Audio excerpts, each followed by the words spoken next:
أعوذ بالله من الشيطان الرجيم. قل يا أهل الكتاب تعالوا إلى كلمة سواء بيننا وبينكم ألا نعبد إلا الله. قل يا أهل الكتاب تعالوا إلى كلمة سواء بيننا وبينكم ألا نعبد إلا الله.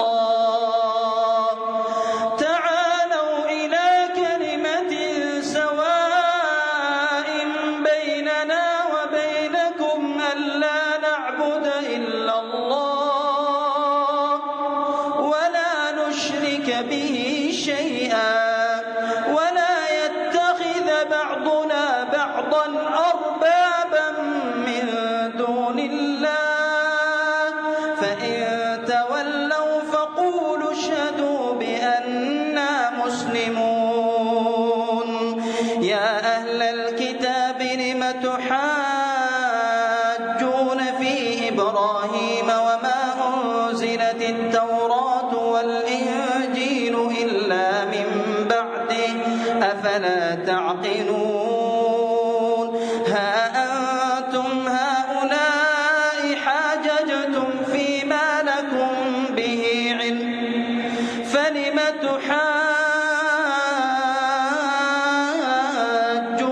فيما ليس لكم به علم والله يعلم وأنتم لا تعلمون.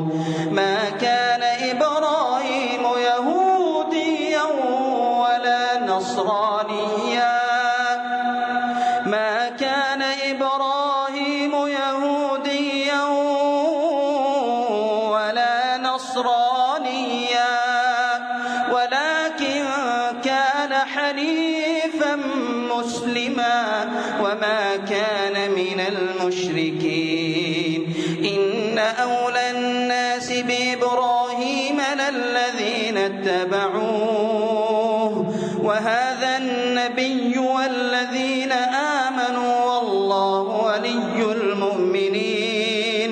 ودت طائفة من أهل الكتاب لو يضلونكم وما يضلون